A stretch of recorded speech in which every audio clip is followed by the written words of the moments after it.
اللہ تک پہنچنے کے یہ دو راستے ہیں، ایک شکر کا ہے اور ایک صبر کا ہے، لیکن صابرین اور شاکرین میں سے ہو نہیں سکتا ہے جب تک دنیا کے معاملے میں اپنے سے نیچے نہیں دیکھے اور دین کے معاملے میں اپنے سے اوپر نہ دیکھے۔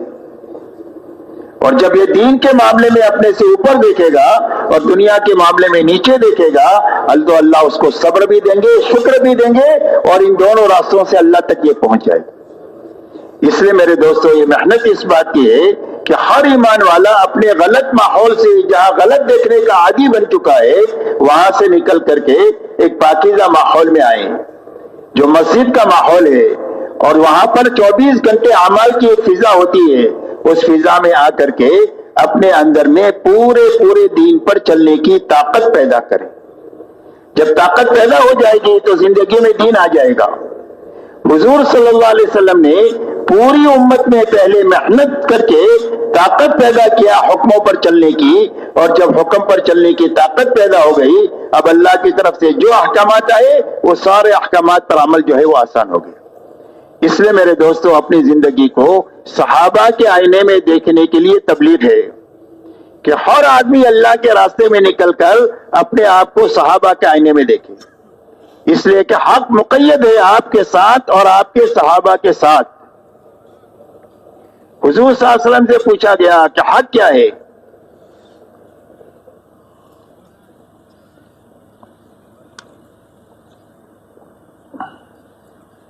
فرمایا ما انا علیہ واصحابی، فرمایا حق وہ ہے جس پر میں ہوں اور میرے صحابہ ہیں، اور فرمایا اس امت میں 72-73 فرقے ہوں گے اور سارے جہنم میں جائیں گے سوائے ایک کے۔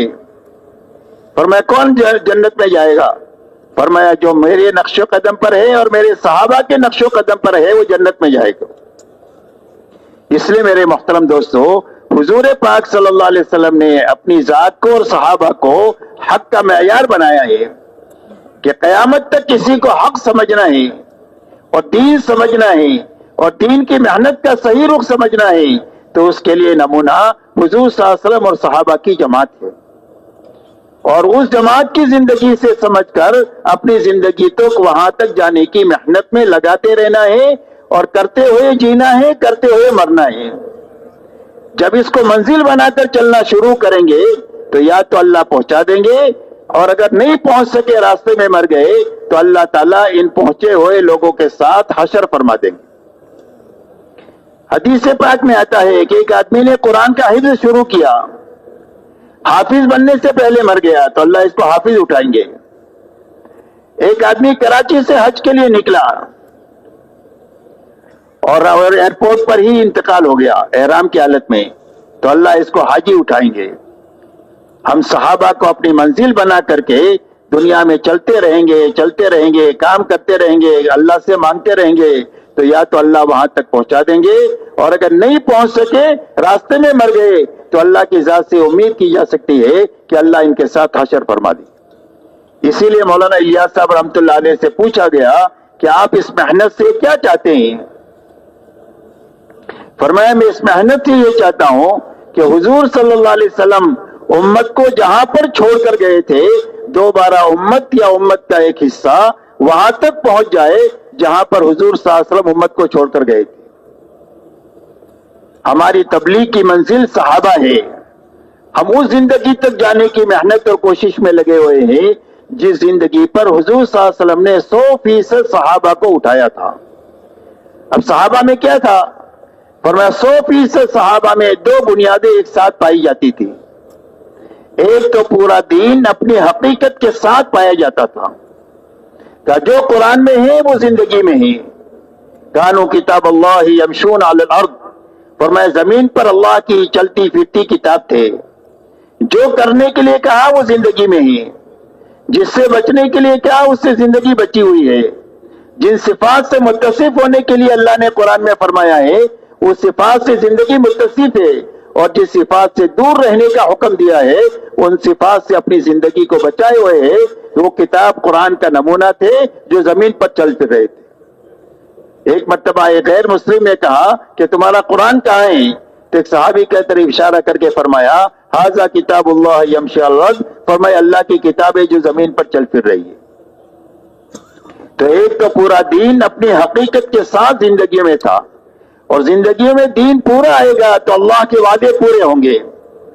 اللہ تعالیٰ نے قرآن پاک میں بڑے بڑے وعدے کیے اس امت کے لیے، کہ اس امت کو ہم کیا دیں گے؟ فرمایا سربلندی دیں گے۔ فرمایا اس امت کو کیا دیں گے؟ فرمایا محبتیں دیں گے آپس میں۔ کہا اس امت کو کیا دیں گے؟ کیا اس کو خلافت دیں گے؟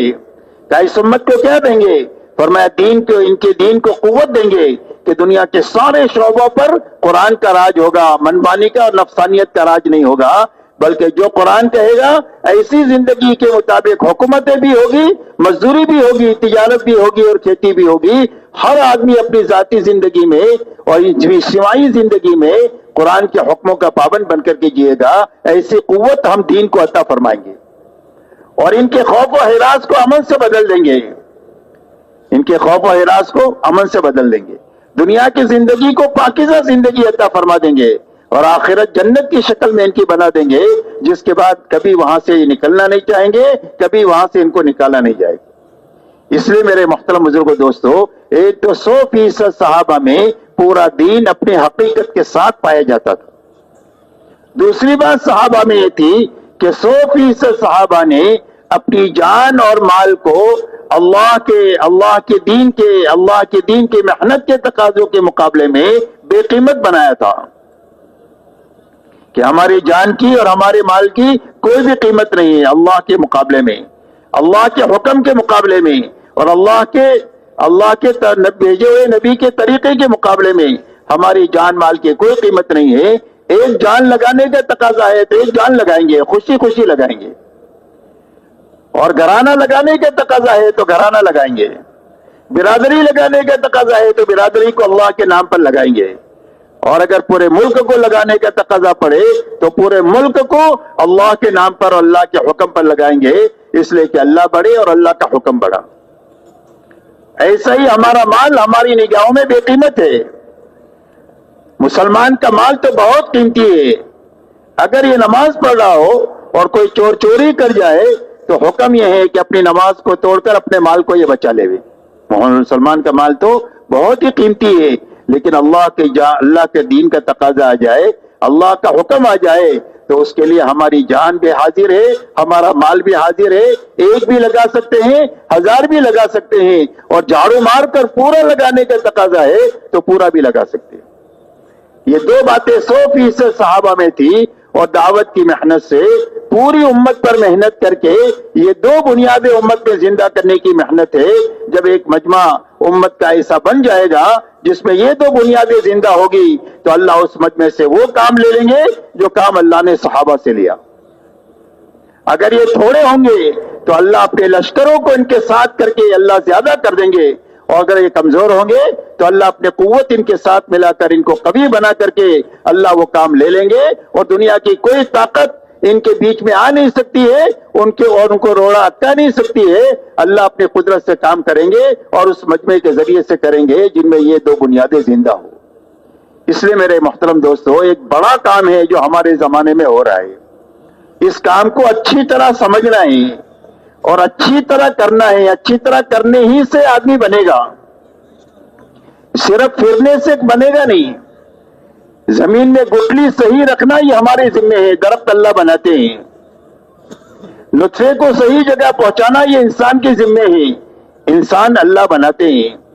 ایسا ہی تبلیغ کا ایک کام ہے، اور اس کی بہت ساری بنیادیں ہیں جن بنیادوں کے ساتھ یہ تبلیغ ہے۔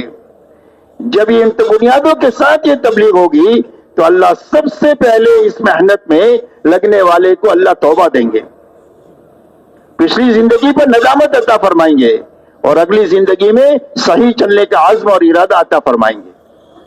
اور توبہ میرے دوستو اتنی بڑی نیکی ہے کہ پچھلے سارے گناہ اللہ معاف فرما دیں گے، اور آگے کے لیے اللہ سے ملنے کا اور اللہ سے قریب ہونے کا راستہ ہموار کر دیں گے۔ اس لیے میرے دوستو پہلی بات تو یہ کہ پورا مجمع اس مجلس میں اللہ سے توبہ مانگے پچھلی زندگی کے بارے میں، کہ وہ سارا مجمع تیار ہے اللہ سے ان 3 دنوں میں پچھلی زندگی پر توبہ پر آنسو بہا کر آئندہ زندگی صحیح گزارنے کا عزم اور ارادہ لے کر یہاں سے اللہ کے راستے میں جانا ہے، اور جو واپس جائیں وہ بھی کام کرنے کے جذبے سے جانا ہے کہ وہ جائیں گے انشاءاللہ۔